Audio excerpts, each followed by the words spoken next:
here supporting Beto, Texas governor.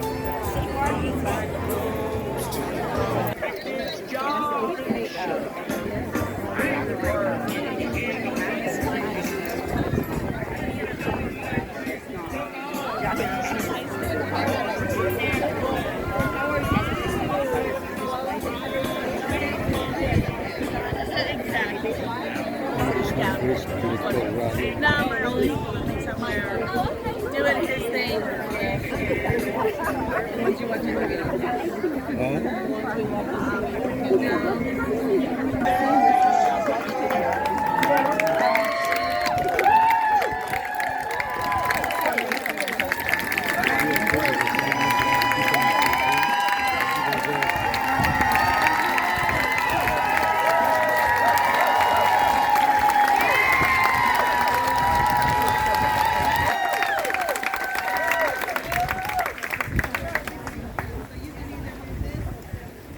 everyone. Can you guys hear me? Yes. Awesome.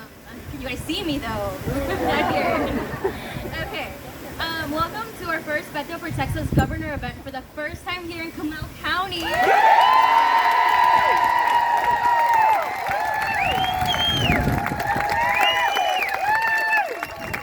you so much for joining us on this one-day Saturday. I would like first to recognize our special guests, Deputy Chairs Jason Gillett, Susie Collins, Joyce Doyle, Carolyn Cohen, Han Alvarado, Sherry Ortega, Ashley Alsop, Teresa Patrick, sorry. Okay, and also Kayla Silva, who's running for Comal D District 7.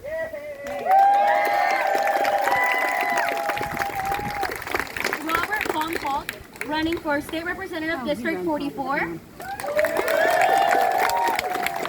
Robert Walsh, candidate for Senate District 25. Justin Calhoun, House District 73.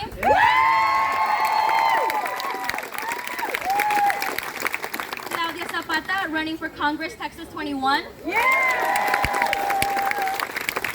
Colette Lee, President of the Democratic Women of Comal County.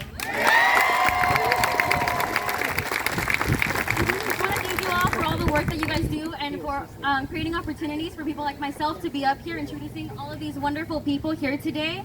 And now, without further ado, our hostess today, Marty Jonas.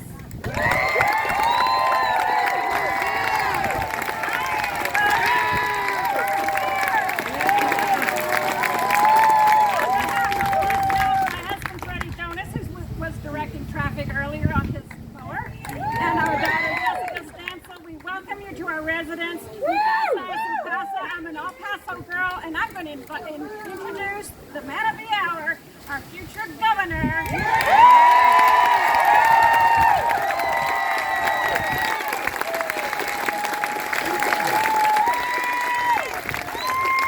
All right, how are we doing today? We feeling pretty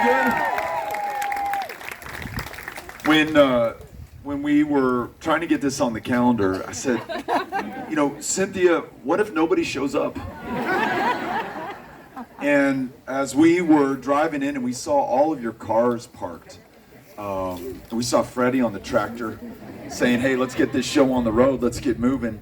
The energy that I felt as I walked in and got the chance to see you, the excitement that we feel showing up in a part of Texas that is so often written off or taken for granted. Maybe because Democrats traditionally have not done as well as we would have liked them to do in this part of Texas. Democrats, present company excluded, but statewide Democrats, national Democrats, have not been showing up. And that means that Republicans don't have to. And that results in people being functionally unrepresented. If there's no contest in November, if there's no one here being accountable to you in a position of public trust, how are you going to get the government that you deserve? But this campaign is different, at least more different than any statewide campaign that we have seen in Texas. We're going everywhere. We're talking to and listening to everyone, writing nobody off, taking no one for granted, and especially interested in those communities that have not had their voice heard, where their votes may not be counted because they are not cast, because people wonder whether it is worth it to do it at all. The margin of defeat for us in Comal County in 2018 was 25,000 votes. Statewide, it was 216,000 votes. It was pretty damn close in terms of, a Texas statewide election. We had the largest voter turnout since 1970. We saw young voter turnout through the roof. But as I came here today, I wondered, how do we make up this deficit, or at least do a whole hell of a lot better? So in 2020, fast forward 2 years from the 18 election, 25,000 of your neighbors, of your friends, and your family members who were eligible to vote did not cast a ballot. 25,000. That was the margin of our loss in 2018. Since the 2020 election, 11,000 new people have joined the rolls here in this county. Those are young people who just aged in. Those are people who've just become U.S. citizens. They are ready to go, but they need us to show up for them. Just like we're showing up here in the county today and in New Braunfels, they need you to knock on their door, because when the political scientists find their phone numbers and call them up and they say, "Sir, ma'am, why is it that you did not vote in this last election? It was the most consequential presidential election in U.S. history, at least in our lifetimes. What is your answer?" And most of those respondents say, "No one asked me. No one knocked on my door. No one picked up the phone." And in a state that has made it harder than any other, bar none, in which to register to vote or to cast your ballot, where a 95-year-old World War II veteran in February during early voting had his ballot by mail request rejected 3 times. This guy who was willing to lose his life for this country to fight fascism overseas in 1944 on the beaches of Normandy, to defend democracy at home, was unable to participate in an election in this very state. So let us not judge those who did not vote for whatever reason. For some, it's pretty hard right now. But let us show up and help them to do that. If you want to be part of this, you can text the word Texas to 20377. And I encourage you at some point over the course of today's event to do just that. You will get a text back from us that gives you instructions on how to sign up. And then, just so that we're all clear on what's going to be asked of you, this is not just to like the stuff on Facebook or to tweet out our approval. This is the hard work that you actually need to win elections. This is going to a complete stranger's front door, knocking on it, introducing yourself, and in your own words, from your own heart, describing to them why this election matters so much to you. Look, I could air the most brilliant television ad known to humankind. We can have the slickest piece of mail coming into your mailbox. We can tweet the most clever stuff on Twitter and put great social media content up. None of that, and I mean none of that, is as powerful or profound as another human being showing up at your door, face to face, eyeball to eyeball, human being to human being, and connecting with you. I guarantee you, that person whose door you knocked on will never forget the encounter, and there's a great chance that after you have that conversation, they will want to vote, and they'll want to vote with us. So that number is 20377, and if you text the word Texas to it, we'll get you signed up. All right, some of your friends and family members and neighbors and classmates and colleagues and the folks that you know in your life were not able to be here today. But they're going to ask you, because they know that you were, what this guy Beto is all about. You say, what is he for? There's 3 things that I want you to keep in mind. The first, he wants to make sure that the best jobs creating in the United States of America are found right here in the state of Texas. And they may say, well, what the hell does that mean? You may be wondering, what the hell does that mean? Give you a couple of ideas of what we could do together for Texas. Right now, we face a shortage of 20,000 nurses in our healthcare system in Texas. My sister is a nurse, and they go from patient to nurse ratios of 1 to 3, 1 to 4. They're now at 1 to 6, 1 to 7. Fewer nurses, taking on a greater burden, higher likelihood that they're going to burn out, leave the profession altogether, or transition into becoming a travel nurse, where they can make 2 to 3 times the money and maybe leave Texas altogether. So if we decide as a state, as a people, not as Democrats, not as Republicans, but as Texans, who are concerned about our healthcare prospects going forward, that we're going to fix this, then we can do a few things that I think make a lot of sense. One, it's pretty crazy that we ask these nurses to take on tens of thousands of dollars in debt for the privilege of taking care of us after they finish their education. Given this shortage right now, what if we clear that debt that they're holding and remove it as an obstacle for those who want to come in to the profession, especially if they want to serve in an in-demand profession in an underserved community? I think that is well worth the investment, and the return that we get on that is many times greater than our cost up front. Here's another idea. As I travel the state, I'm meeting 18-year-olds who are going to these early college high schools. And what that means is that next month, as they're walking across the stage at their high school during their graduation, not only do they pick up their diploma, but they're also picking up an associate's degree. Their first 2 years of college are under their belt at no additional cost to them or to their parents.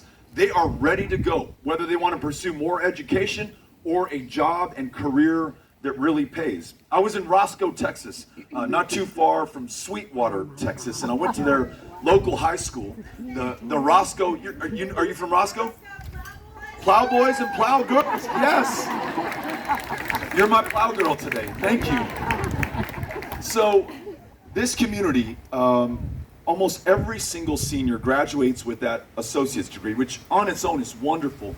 But a significant share of them also graduate with an FAA license, an FAA remote pilot's license at that, so that they can fly the drones that do the inspections on the wind turbines that dot the skyline there, that have deepened the property tax base that allows that independent school district to invest in their students. Now, maybe like this county, I don't know the last time that their county voted for a Democrat.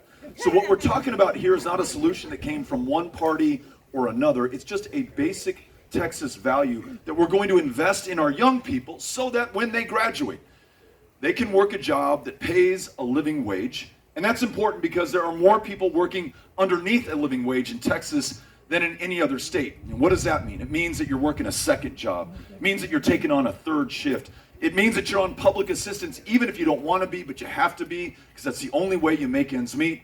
It means in too many cases you are sleeping in a shelter, or God forbid, but it happens on the streets with your kids. And I've met those families in Texas who are working full-time and do not have a home and are experiencing homelessness right now. So we want to make sure that that job pays. We also want to make sure that it provides the purpose and the function and what is essential to being a human being. I've got 3 kids, 15, 13, 11.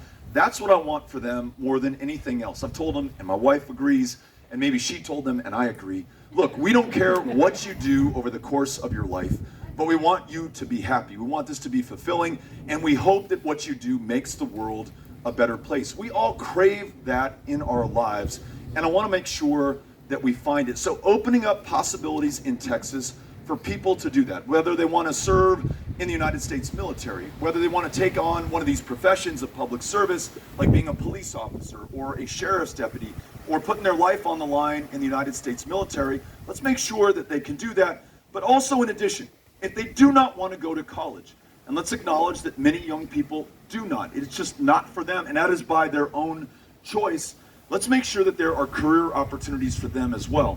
In North Texas, I went and visited the International Brotherhood of Electrical Workers, the IBEW. And these young people who graduate from high school, sometimes even before they graduated from high school, are entering a 5-year apprenticeship program where they learn how to become a better electrician on their way to becoming a journeyman or a journeywoman. And for those 5 years, in addition to learning, they are also earning, they're working, they're on the site. And I was asking one of these young men at the IBEW hall what it's like to have a job like this. And he said, hey, Beto, this is not a job for me. This is a career. I cannot wait to get up in the morning and get after it and go to work and learn a little bit more and continue to advance. What I'm learning right now, the skills and the value I have as part of this union, allows me to be competitive anywhere in Texas, anywhere in this country. And he's got what I want, what you desire for your kids and grandkids. It's that fire, it's that purpose, it's that function that I was talking about. So making sure that more Texans can join unions and that we have a right to organize in this state for the benefits, for the pay, but also for the education and the training so that we can actually compete for the jobs that are being created here right now. So that's jobs. We want great jobs. And those are some ideas I have. I'm looking forward to hearing yours. Idea number 2, when folks ask, what is this O'Rourke guy all about? Great schools, great public schools. And great public schools, for me, listen, like most of you, I was educated in the public school in El Paso, Texas, you know, in a schoolhouse that was built in the 1940s or the 1950s. It's since been demolished and rebuilt, and you know, the contractors and the engineers and the architects did really well. The cynic in me wonders, did we really need to do that? But be it as it may, there's a new school building where my 11-year-old is attending that same elementary school. It's called Mesita Elementary in El Paso, Texas. So we're happy he's got a new school building. We love the fact that it is wired for speed. You know, they get online and they receive some of their course materials over the internet, and during the pandemic, they could all learn at a distance. But far beyond the value of the school building and the infrastructure and the technology and the bells and whistles that sometimes, and sometimes not, come with public education in Texas, the essence is the educator, the counselor, the classroom teacher, the school librarian, the people who make public ed possible in the state of Texas. I would argue, some of you may disagree, that we could have a great public school right here in this field. I would love to attend class right here without having to go inside of a building, see this beautiful sky above us, be with friends, and learn from one of the best that we produced in this state. And that's who our public educators are. I bet every single one of you could name the teacher or teachers who changed your life. For me, it was 6th grade at Mesita Elementary, and it was Mrs. Strummer, who absolutely believed in me in a way that was so powerful. Words will not do this justice, but it caused me to believe in myself. And it also stoked a lifelong love of learning, a curiosity about how the world works and what my part is in it and how I can make it better. That was Mrs. Strummer in 6th grade. I can still remember her name. I can still remember being in that classroom. You all feel the same way about those teachers who made a profound impact in your life as well. So I want you to know this, that right now in Texas, because we have failed to prioritize public ed, half of all school teachers are leaving the profession within the first 5 years of entering it. We are looking at a crisis in public education. That 11-year-old that I'm talking about, Henry, who goes to Mesita, it is now April. He started the school year in August. He has yet to have a permanent teacher in the classroom. It's been one substitute after another, and those subs are doing their best. We are grateful for them, but you all know as well as I do, as well as Henry does, that he and his classmates are not getting the quality of education that they would with a permanent classroom teacher. So why is this happening? Well, it may have something to do in Comal County, one of the fastest independent school districts in terms of growth in the United States of America. The teacher here on average is underpaid by $8,500 against the average teacher nationally. Half of all school teachers in Texas are working that second job or that third job to support their habit of teaching our kids in the classroom.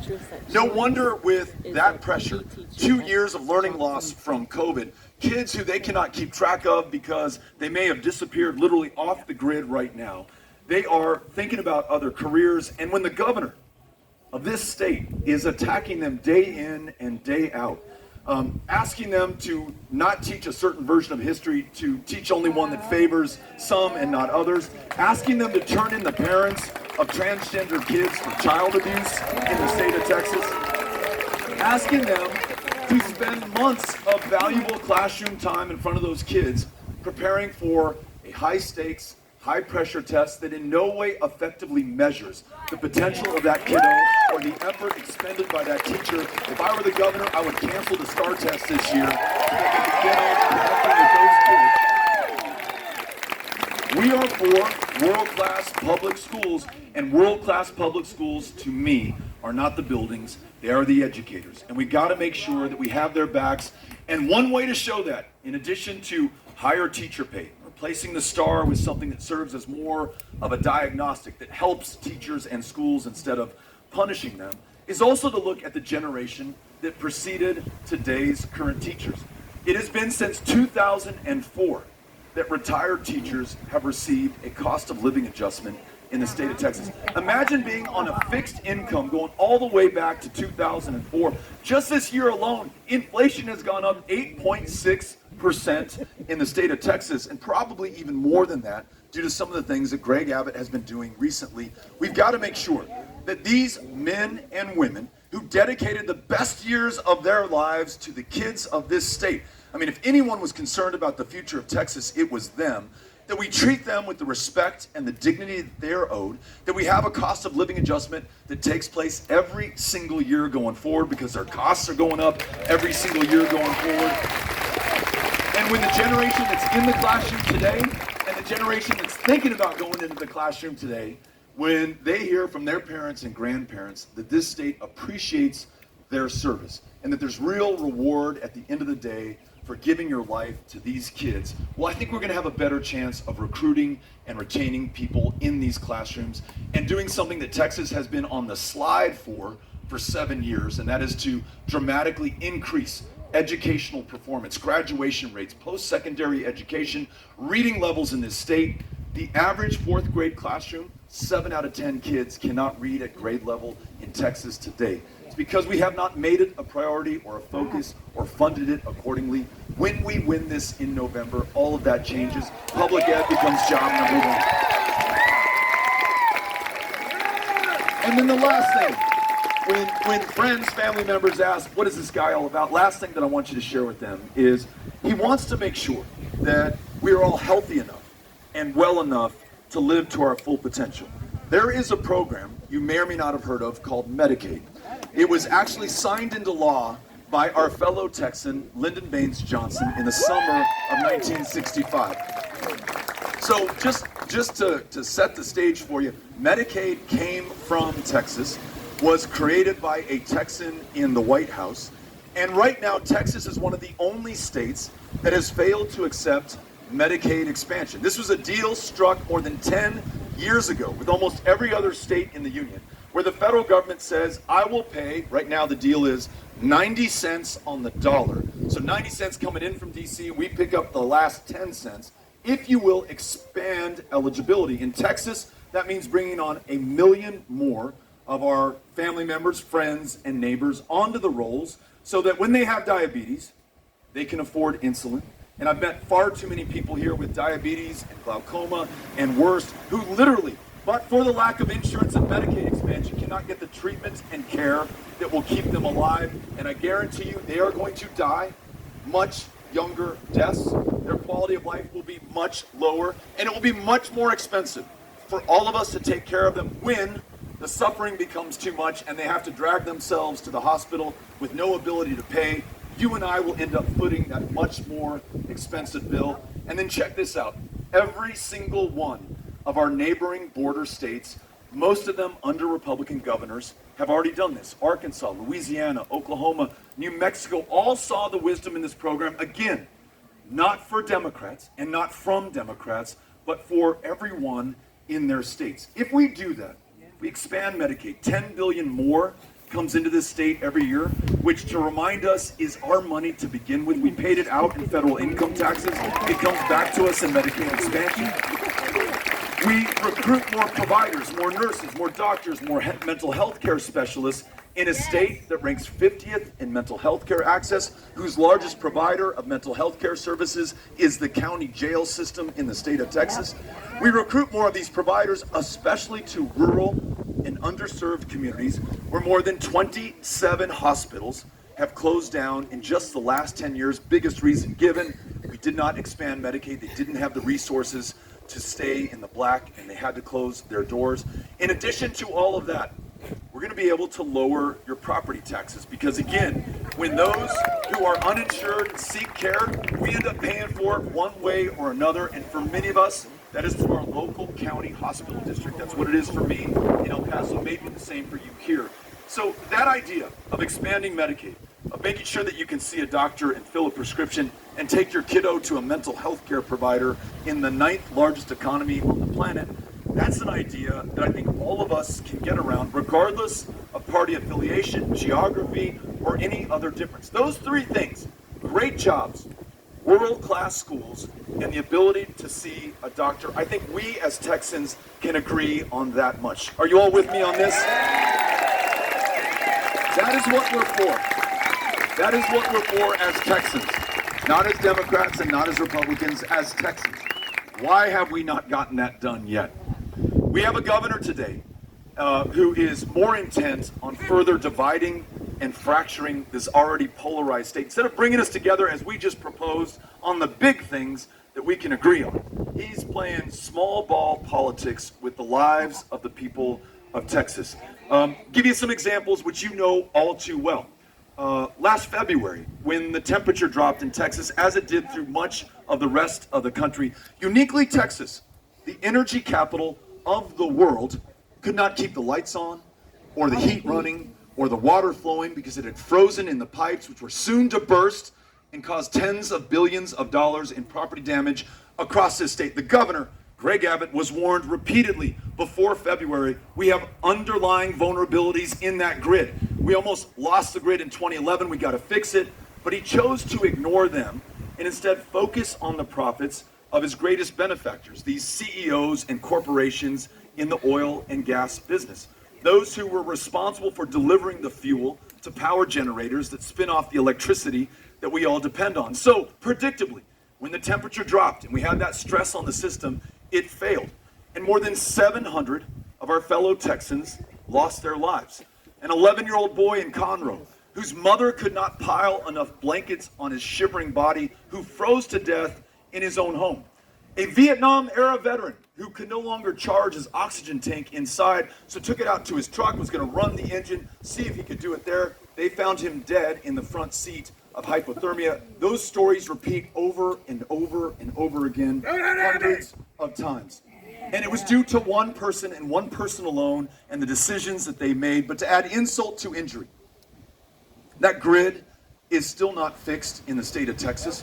We are all paying the price for the billions of dollars that was stolen by us, by those energy traders. They took $11 billion over the course of 5 days in February, when people were literally freezing to death in their homes, I would argue illegally.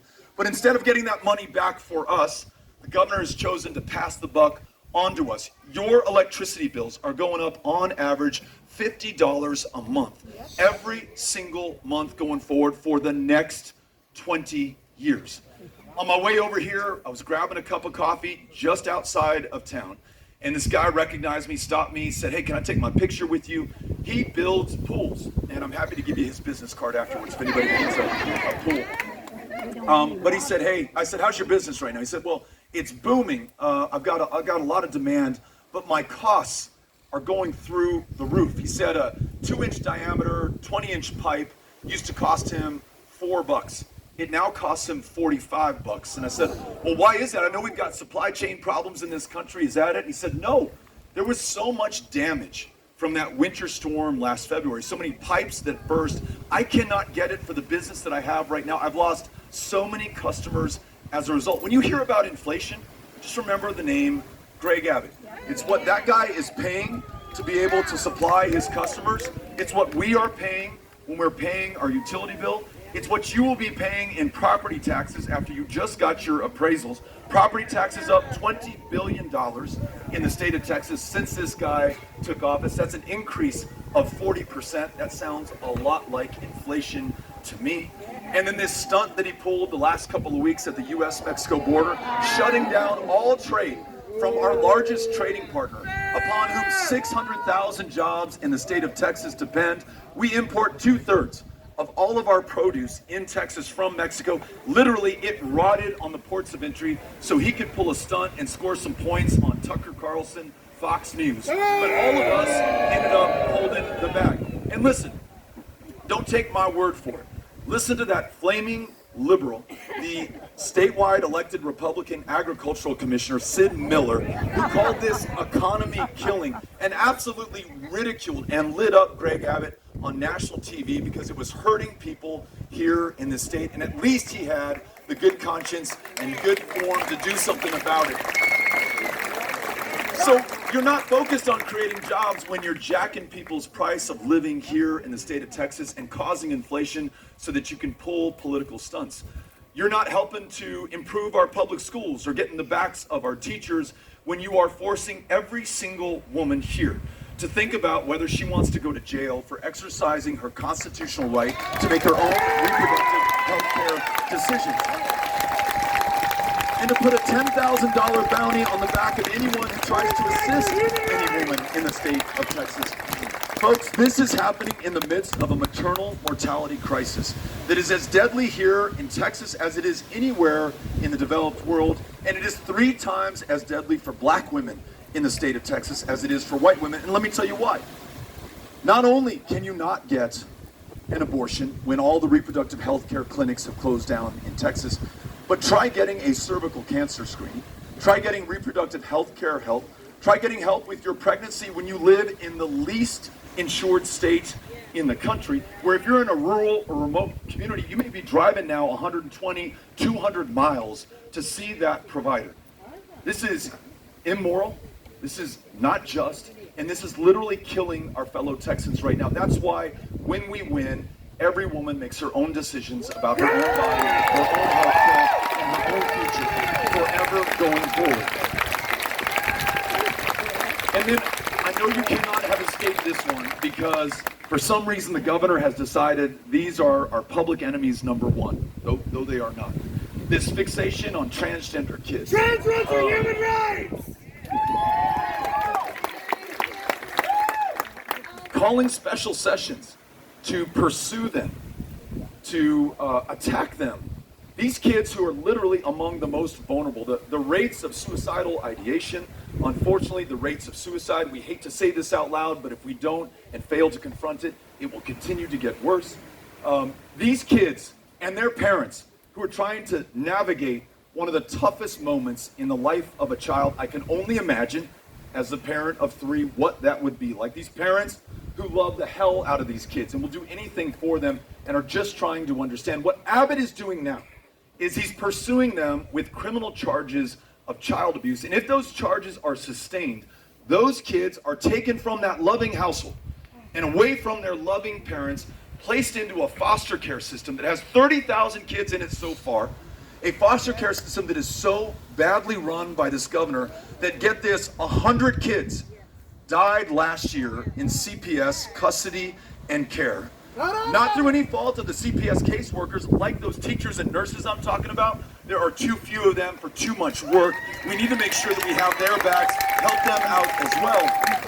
But where the governor could be focusing on fixing a problem, instead he chooses to make it worse. Look, when we win this, we're going to remind our fellow Texans we're a big state, and we're big enough for all of us, and we're proud of each and every single one of us. And if someone's attacking you, I'm going to have your back and fight on your behalf. So this is what the governor of the state of Texas is doing. Instead of focusing on jobs, on great schools, on the ability to see a doctor. Last thing that I want to share with you, and then we're going to turn the mic over to you. What are we going to do about this? So I suggested earlier you text Texas to 20377. That's a great start. I mentioned just how many people were eligible to vote in 2020 and did not, and how many more have gone onto the rolls. 11,000 just in this county alone. This is just one of the 254 counties of Texas, and we only lost by 216,000 votes 4 years ago. This is wholly within our power. If we will get out of our head any idea that anyone's going to ride to the rescue for Texas, maybe the Department of Justice on these voting rights violations, I'd love them to. It does not look like they're going to. We will not hold our breath.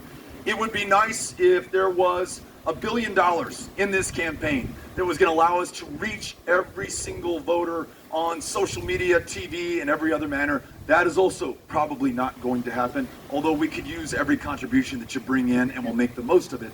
But really, the only thing that's going to win this race is all of us. It will not be the candidate. It will not be his political party. It will be the people of Texas. And you have to think through, given what is at stake right now in this state, arguably the most consequential election in Texas history, at least during our lifetime what it is you are willing to do so that you can look yourself in the eye, you can look your kids in the eye, you can look your grandkids in the eye, you can face the judgment of future generations who I guarantee you will look back on 2022 and the people who lived here in Texas and asked, when all of this was happening, we just described today, when all that opportunity was before us, what did they do? And we want to be able to return the answer that we won this election. We did it for and by the people of Texas. And we did it by knocking on doors, meeting those voters, and turning them out. And last thing, wouldn't it be, in the most voter-suppressed state in the Union, some pretty powerful poetic justice if the very people targeted for suppression and intimidation ended up being the margin of victory on the 8th of November of this year? We are going to make it happen. Thank you so much for having us out. Super, super grateful to Buckley, to Whitney, to everybody who's here. I want to thank the Democratic Women's Club, the Democratic organizations, the county party, and the precinct chairs. You all are amazing. Cynthia Cano is right here. We're going to switch mics. If you have a question or a comment or a suggestion, I'm going to give her this mic to give to you. You have an alcohol wipe to get all of my germs off this microphone, and she'll wipe it down each time just to be clear, and then we'll get as many people into the conversation. Okay, Cynthia, here we go. All right, if you have a question, raise your hand. I will go to you. I see my first question over there. I'm going to run. Check. Here we go. This is such a great crowd, I got to tell y'all. So happy to be here. Cynthia, I think this is just where they hang out every Saturday afternoon. We just happen to come in on it. What are you going to do about the National Guard that's been deployed to the border for over a year? For 7, at least, that I know of, soldiers have died. My son just got pulled back from there after a year, and now he's headed to Guatemala. I'm tired of Abbott using the Guard with no plans and no way to take care of those guys. Thank you so much for the question, and also thank you for serving. As we all know, when anyone in a given family in Texas serves this country in the Guard, in the United States military, it is the entire family that is serving. And I appreciate you asking the question. Just to make sure everybody understands, the governor involuntarily activated 10,000 members of the National Guard here in the state of Texas, not to address a hurricane like Harvey in 2017, not when the power literally went out and 700 people died last February. He did it again to score political points on the border. Now how do I know that? And why do I think that that's not an appropriate use of the Guard?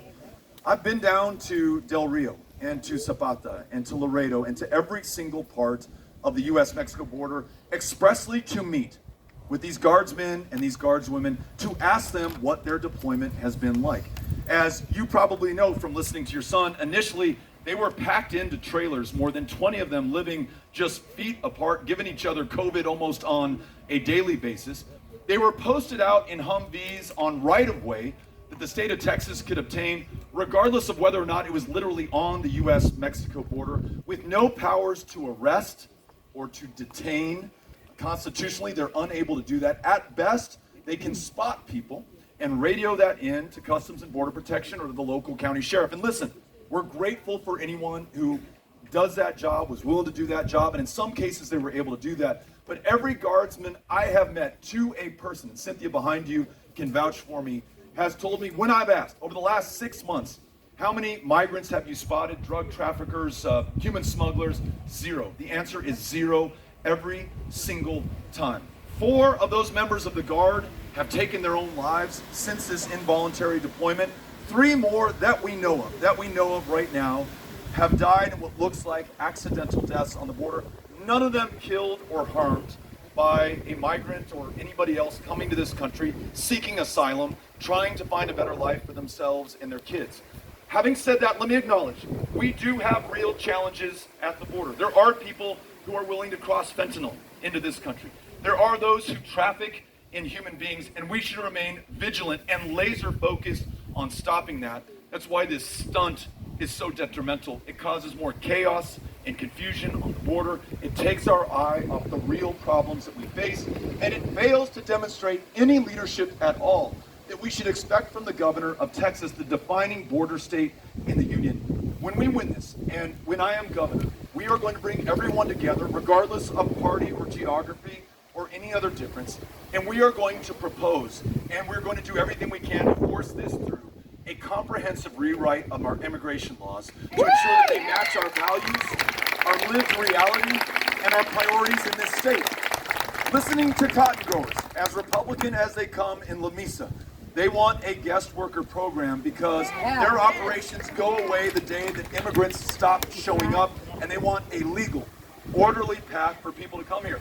Talking to those immigrants in those fields in La Mesa, they love their home country just as much as I love my home country. They want to come here, work, go back to their families, and bring the pay that they've earned. Right now, because of this militarized border, they are forced to stay here and ask their families to come up and join them because they do not want to risk another crossing.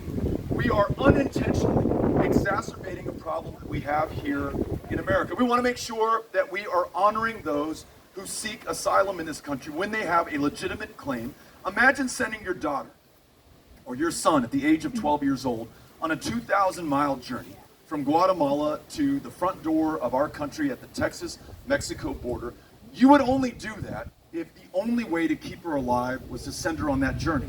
I've got a 13-year-old home. There's no way we're letting her out of our sight, and the only way we would do that is if to keep her in El Paso would mean her certain death or grave harm coming to her.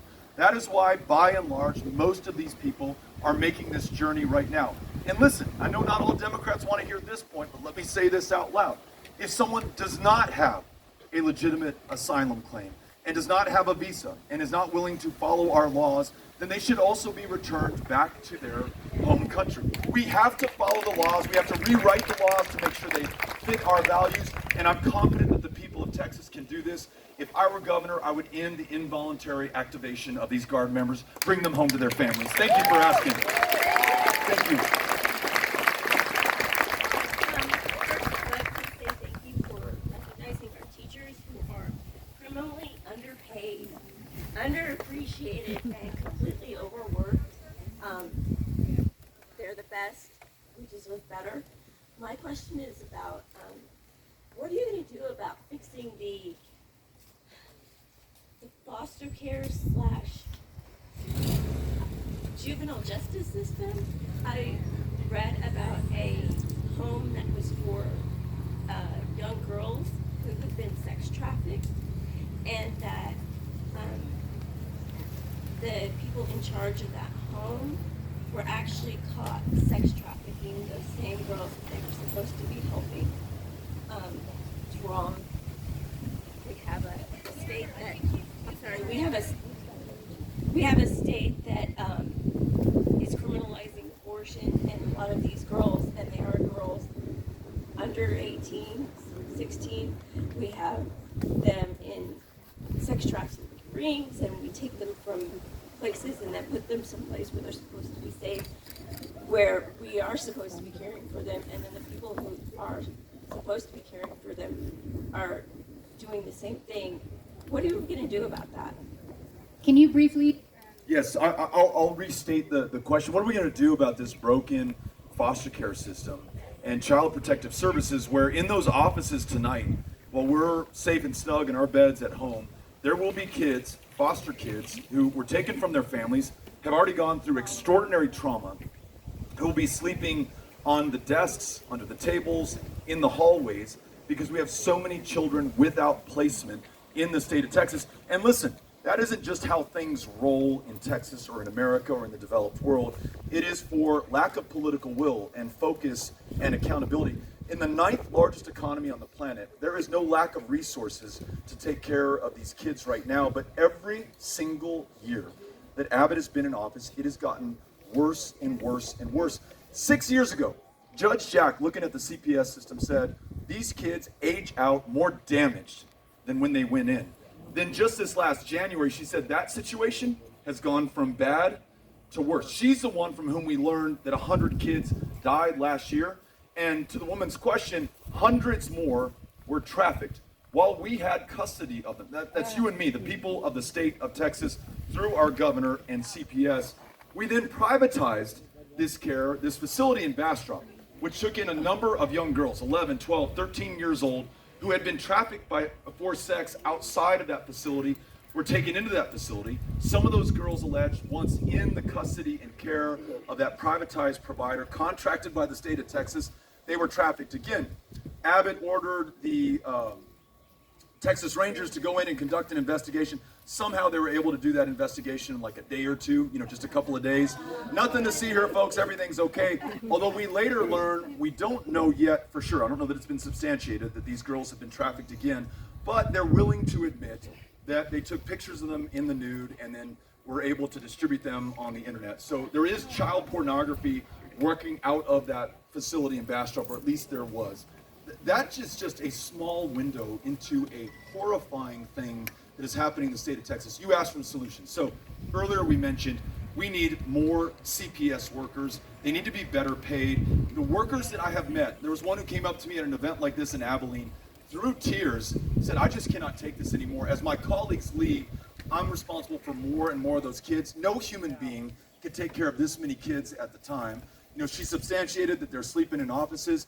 And she said, I want to leave, but I can't, because who's going to take care of those kids? So we should get her more help. We should also look at best practices in other states.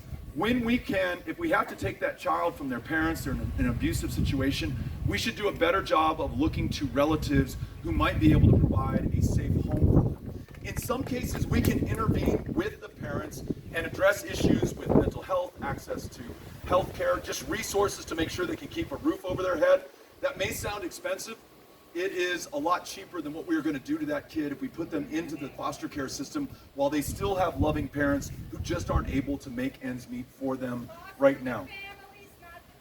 And this great line right here, foster the families, not the children. This is something that has worked in other states and other places.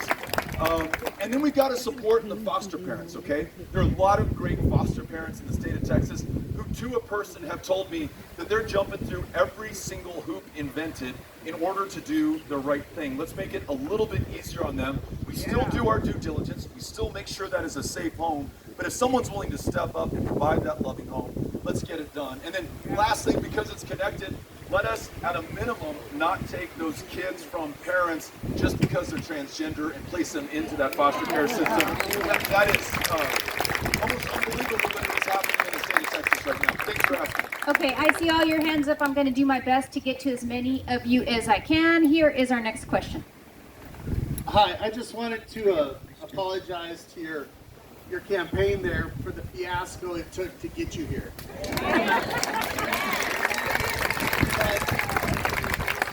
One of the things that happened to the campaign happens to all of us as Democrats living in this county. And the important thing is after voting, right, vote first, the next most important thing you need to do is to help us get this thing fixed from the ground level. And when I say the ground level, I'm talking about your front yard, your doorstep, right?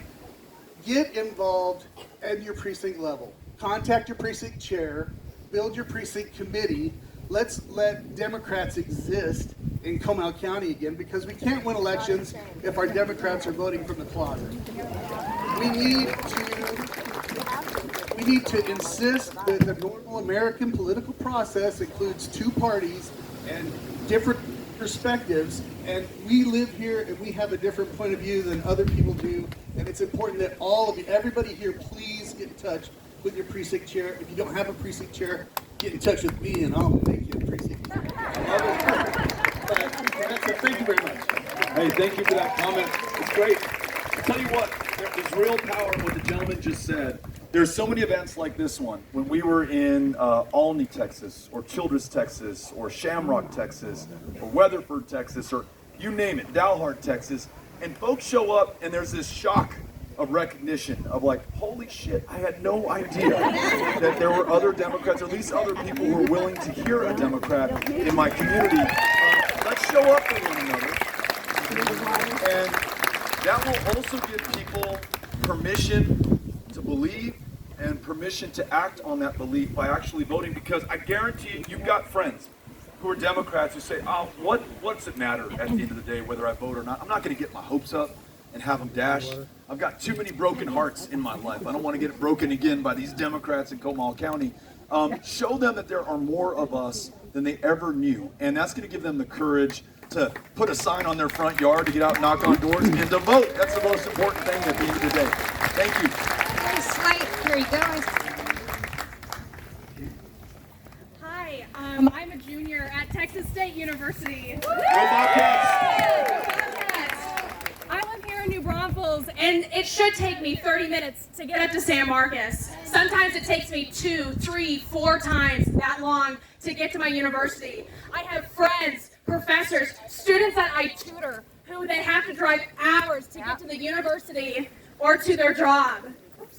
As governor, I'm wondering what you're going to do to fix our roads, to fix the traffic on I-35, to provide free and accessible transportation from San Antonio to Austin. Yes! Thank you. Thank you for the question. Go Bobcats. I had the chance to teach at Texas State last year, and it was one of the best experiences of my life. Extraordinary students and faculty there. Second to you, I think I've traveled these Texas roads more than almost anybody in the state of Texas, right? I literally know every inch of Texas highway because I've been to each one of the counties many times over now. We were coming to an event yesterday in San Antonio, and we were a half hour late. We were on target to be a half hour early. It added an hour to our travel time. Now, one, that's a frustration and an inconvenience for us. Two, it costs us a little bit more to burn that gasoline when we're not moving to our destination. Three, it was happening on Earth Day, and so we were sending all that stuff up to break down the ozone layer and increase the warming that we're seeing on this planet. And four, it's not befitting of, I keep mentioning it's the 9th largest economy on the planet, and we're Texans, we're not comfortable being the 9th largest. We want to be the 8th and the 7th and the 6th and work our way all the way up to number 1. We're not going to do that if we do not have the infrastructure in this state to be able to get goods to market, or people to their destinations, or young people to their education, or whatever it is that we want to do to be better for ourselves and to be better for everyone else. This is another big opportunity cost wasted by our current governor. If he were not so interested in the culture wars and scoring these points and pulling these stunts, he'd focus on investment of infrastructure where it is needed. He'd also make sure there's some accountability for how that money is spent. I just saw the end of the fiscal year report for TxDOT. On their balance sheet, the billions that they have left over unspent today, with these pressing needs going on here in your community. I was in the Rio Grande Valley, so in Edinburgh and McAllen, that area, they're not even connected to the interstate highway system. Literally not in Texas in the year of our Lord, 2022. We have the needs here. Thank God we have a president who is willing to work with Republicans and Democrats alike to pass bipartisan infrastructure in the United States of America. And we have a governor who's literally talking to agency heads about rejecting the money coming to Texas. You cannot believe this. It is stranger than fiction, but it is Greg Abbott, and it is happening right now. Another reason why we've got to win this race and make these investments so that you can get to school on time. Thank you for asking. Appreciate it. Good afternoon. My name is Singh, and I'm one of the legal immigrants since 2001, and I've been voting ever since for Democrats.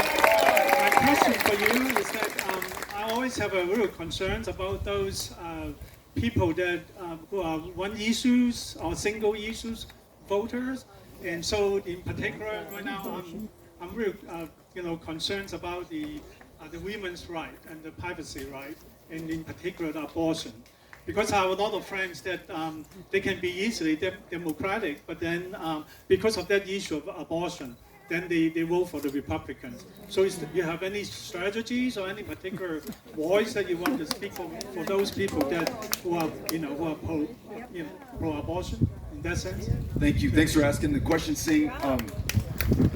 Here are some thoughts, and this is just based on conversations I've had with people across the state and conversations I've had with my mom, who raised me as a Catholic, and she is the most devoted Catholic I know, at least in my life. And we don't see eye to eye on this. And one of the things that, or maybe on every aspect of this, one of the things though that I've learned from that relationship, and then just learned in talking to and listening to people across Texas, is we should never judge somebody else for the views that they hold. They're personally held, they're strongly held.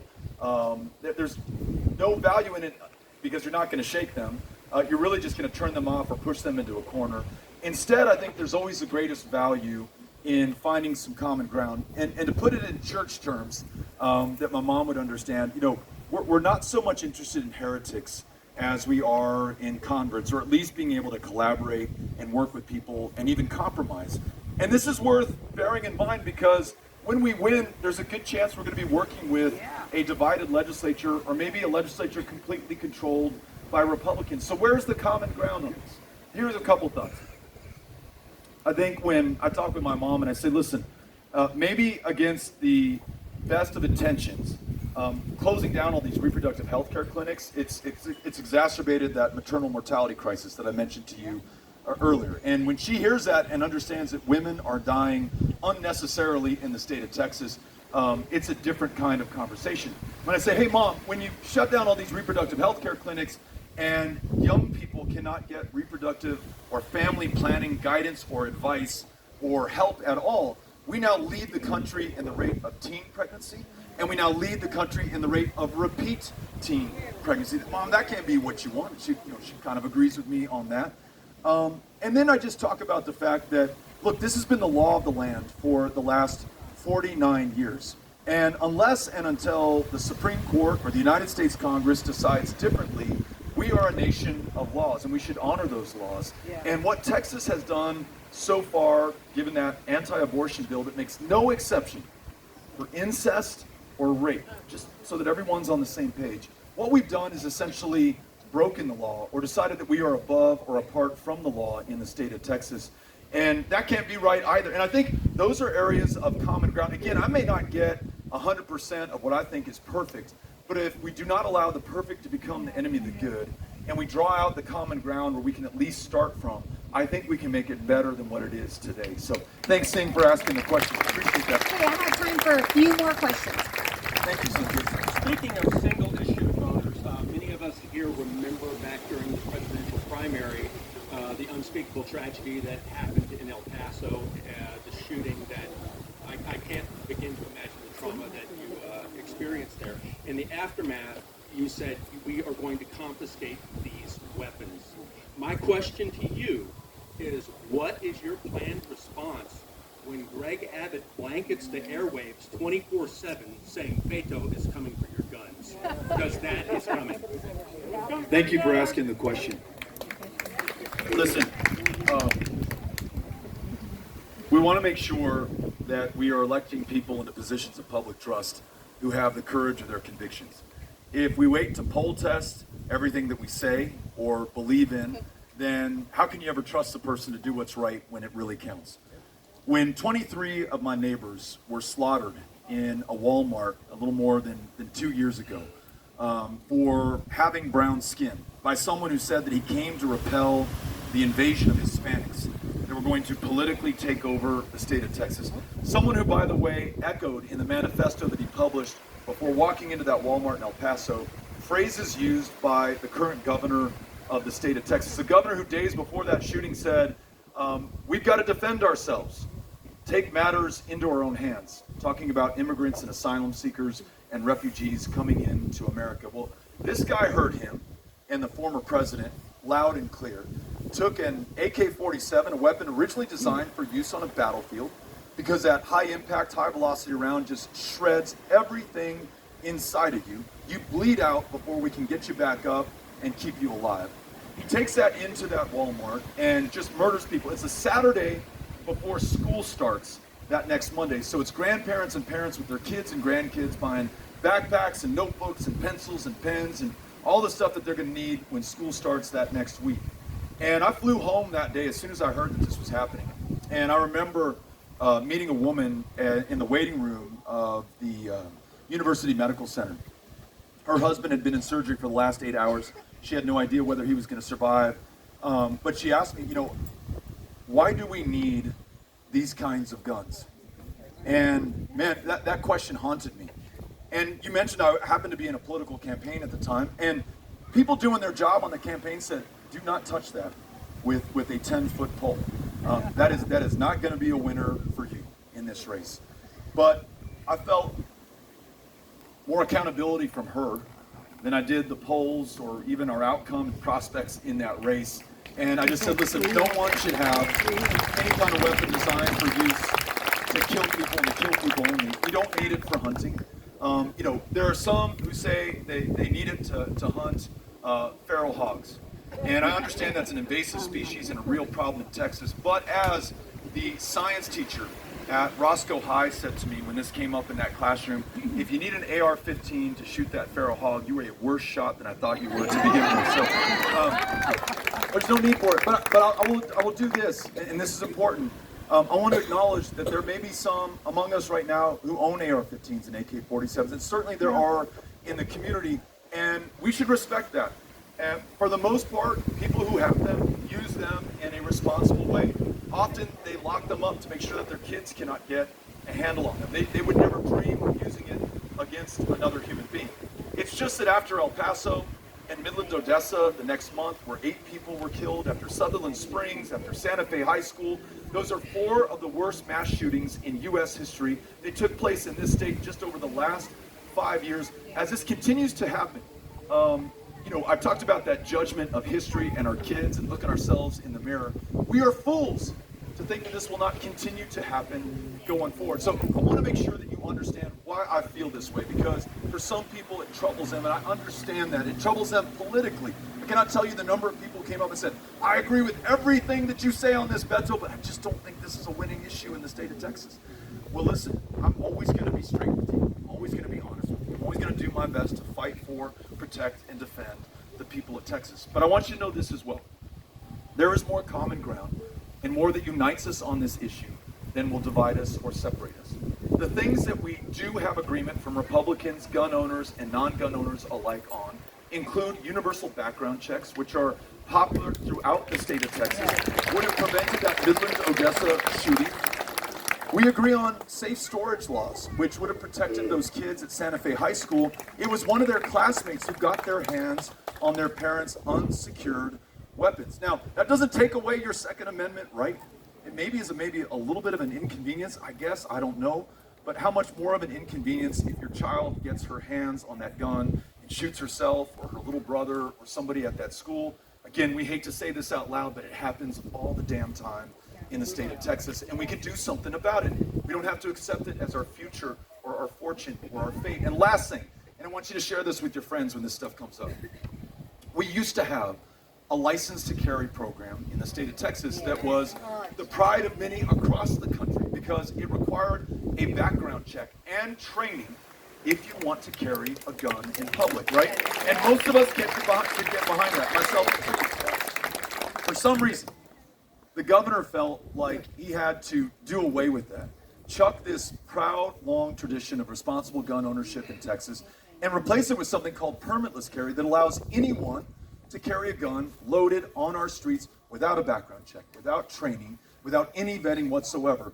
35,000 people over the last 5 years were denied a license to carry in Texas because law enforcement deemed them too dangerous to themselves or to the people around them. Tens of thousands more never applied for a license to carry because they knew damn well they would never pass the background check. Now all of them are carrying guns on our streets. Convicted criminals, people who abuse their spouses, folks who killed other people. There is no check on this right now in the state of Texas. And you know who opposed permitless carry more than anyone else?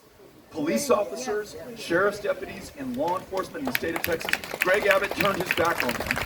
More cops and sheriff's deputies have been gunned down in this state than any other state. So when this debate comes up, because that was the context in which you provided the question, I'm ready for it. I want to make sure that Greg Abbott answers to why he turned his back on those members of law enforcement who put their lives on the line every day for us.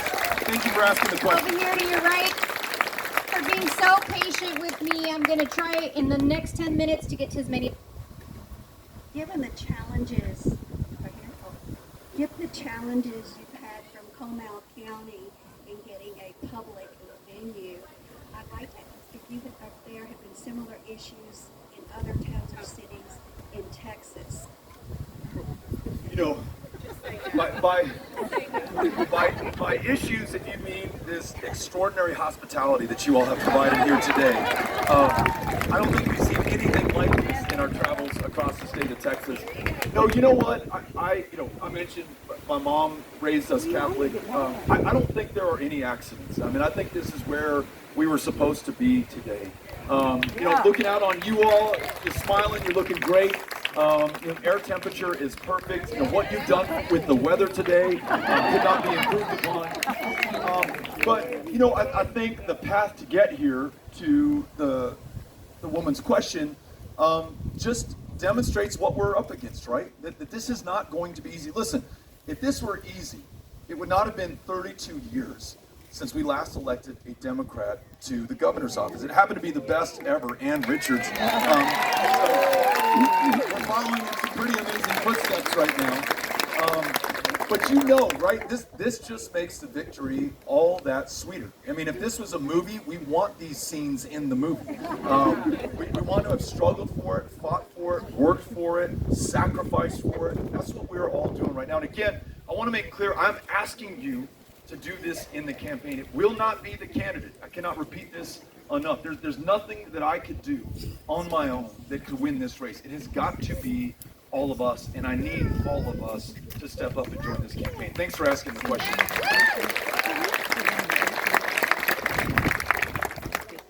As a transsexual person, I would like to say thank you for being someone who, at best, does not just sweep us under the rug. As far as my question, you mentioned erasing student debt for nurses. Would you also consider erasing student debt for teachers, seeing as how they are also a very essential part of our community? Someone mentioned social workers. Yeah. Let's think about. Let me tell you a quick story. I promise, Cynthia, it'll be quick. When I was taking my 11-year-old on the road with me. And his mom, Amy, it was his spring break, which you can imagine he was kind of bummed that was how he's going to be spending that week. But we got to go all these towns together, and at the end of it, I said, how do you think I did? And he said, you could be a little bit shorter in what you say in your answer. You talk too much. But this story will illustrate the answer to the question. We were in Pecos County. And we were in a really underserved rural part of our state. And we were talking to people about health care. Folks said, look, it's just a struggle. No one takes Medicaid or Medicare. There aren't even any doctors here. And there was a young man who stood up and said, actually, I am a doctor, and I do take Medicare and Medicaid. And even if you don't have that or any other form of insurance, I will take care of you. And I thought it was beautiful. I went up to him, introduced myself, and I said, tell me your story.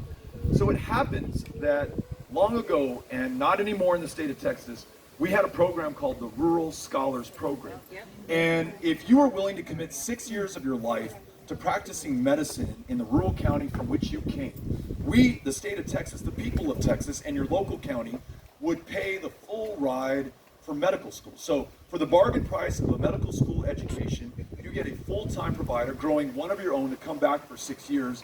And the kicker for me that day was he was in his 9th year back in the community. He'd married his high school sweetheart. They were raising kids there. They were going nowhere. They were going to stay right there. I loved it. It was so beautiful. And it has made me think about not only reviving that program, which has since been closed, but applying that to some of these other professions that we care so much about. So if you are a school teacher, on top of everything that I talked about earlier, in addition to all that, we ask you to take tens of thousands of dollars in debt on to be able to teach our kids. So what if we wiped clear that debt and then moved the debt out of the way as an obstacle at a time that we're losing thousands of teachers across the state? Remember, 50% within the first 5 years. Everything we've invested in those teachers is gone as soon as they go out the door. So we are losing resources right now at a frightening rate. I'd rather invest those resources to make sure that you stay in that profession for as long as we can keep you. So yes, I think that's a wonderful idea. It's something I would love to move forward on. Thanks for asking. Again, thank y'all so much for your patience with me. I really apologize if I wasn't able to get to, these are going to be our last two, and then we're going to be able to stay for just a little bit, and we'll take pictures if you'd like, and say hi if you'd like. Good afternoon, Beto. Afternoon. I'm a retired CEO of a community health center.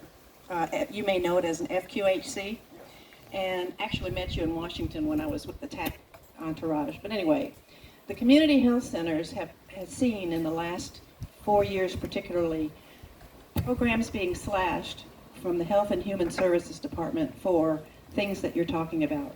Keeping doctors in our state leaving in droves because they can get paid better somewhere else, especially in the rural areas. And different kind of programs and mental health programs. As governor, how would you address the Health and Human Services who puts the grants up for people like the community health center people to apply for? I want to make sure that I have a chance to work with you and others who will understand this far better than I ever will. This week I met with an organization you're probably familiar with. It was a Texas Organization of Rural and Community Hospitals.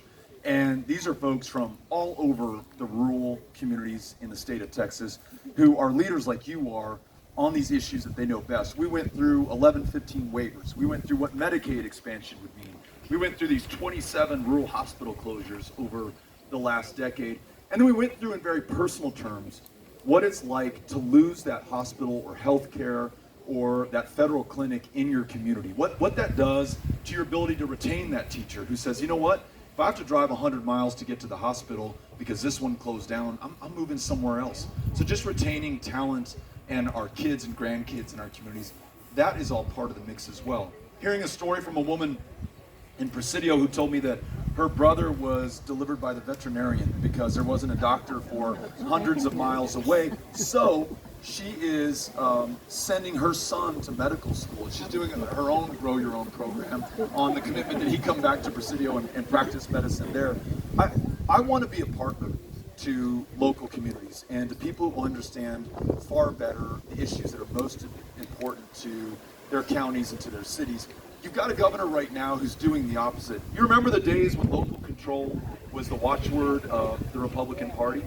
Well, now the governor won't allow local communities to decide how they're going to protect their citizens against the deadliest pandemic of the last 100 years. My county judge in El Paso, when El Paso was the deadliest city in America, bar none, for COVID deaths, was fighting the governor who was preventing him from implementing public health safeguards. We had so many people die in El Paso, we set up not one, but 10 mobile morgues in the community. So whether it's on an urgent crisis like that, or whether it's what you're talking about, long-term infrastructure and investment in our communities, I want to work with you and others who understand this to draw down the federal, the state, the local support, and make sure at a minimum more people are on the rolls insured so that we have payers in the mix.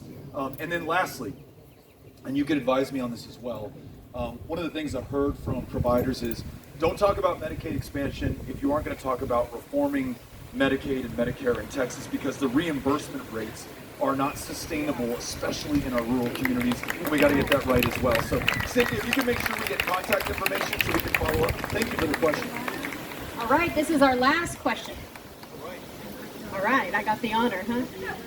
So I just want to say in 2000, my husband and I, we bought our very first home. And at that time, the home cost ratio, average home cost to average income was 3-to-1. Now, fast forward 20 years later, and my daughter is living in an apartment with roommates, paying the same amount of rent that I pay on my mortgage as what she's paying for a bedroom. So the average home cost right now, income is 6-to-1, is how much it's changed. And I look around at my community and I think, where will my daughter be able to buy a home? And I see so many corporations have begun to gobble up homes in our community, just driving homeowners. It's changing our society from a homeowner society to a renter, tenant society. And I want to know, what can we do to change that and make sure that my child has the opportunity to have that American dream of owning their own home like I did and my parents' generations before me. What a great question. Thank you. That's a good one to end on. You know, part of the problem certainly is one of supply. We're one of, if not the fastest growing states right now in the United States of America.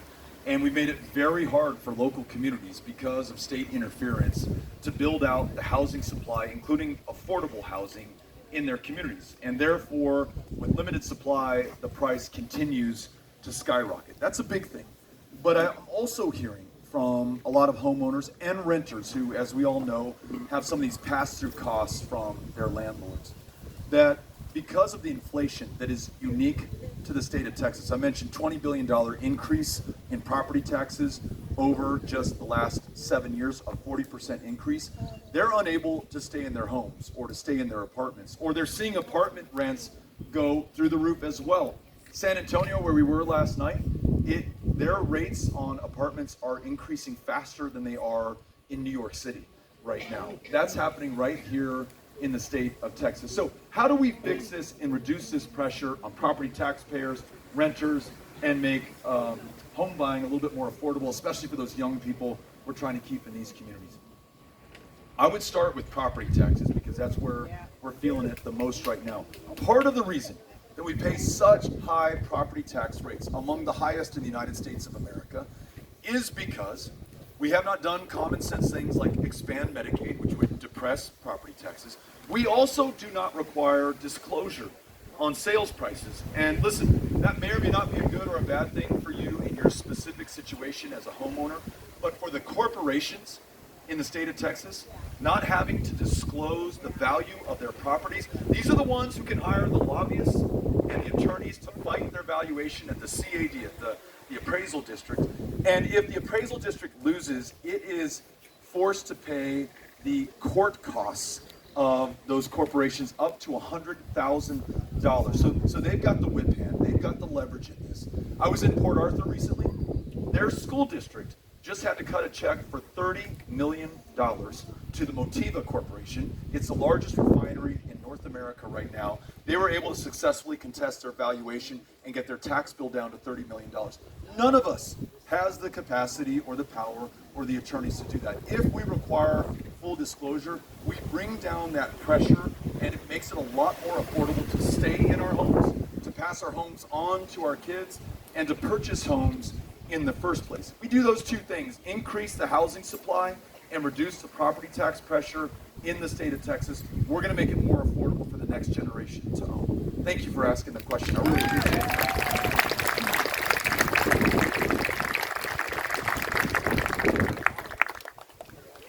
This is my last request. Cynthia just reminded me of this. Do we have the team ready for this? Which tent ready? Okay.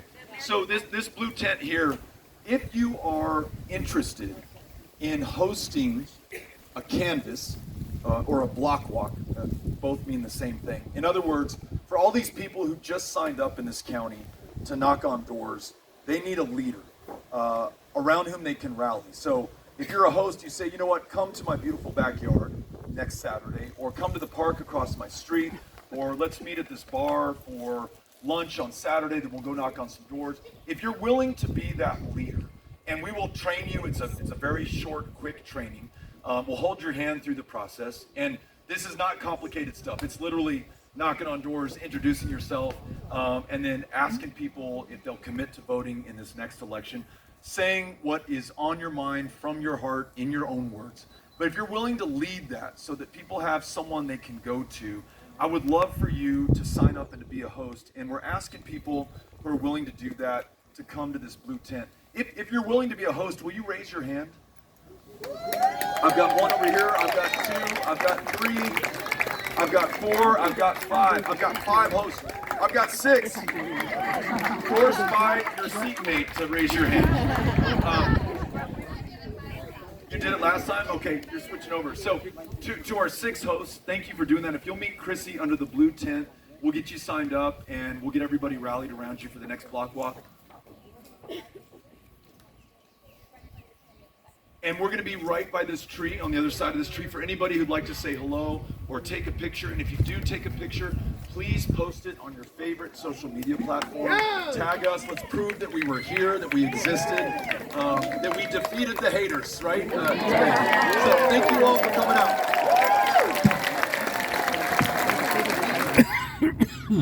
Well, that was Beto O'Rourke in our neck of the woods, Comal County.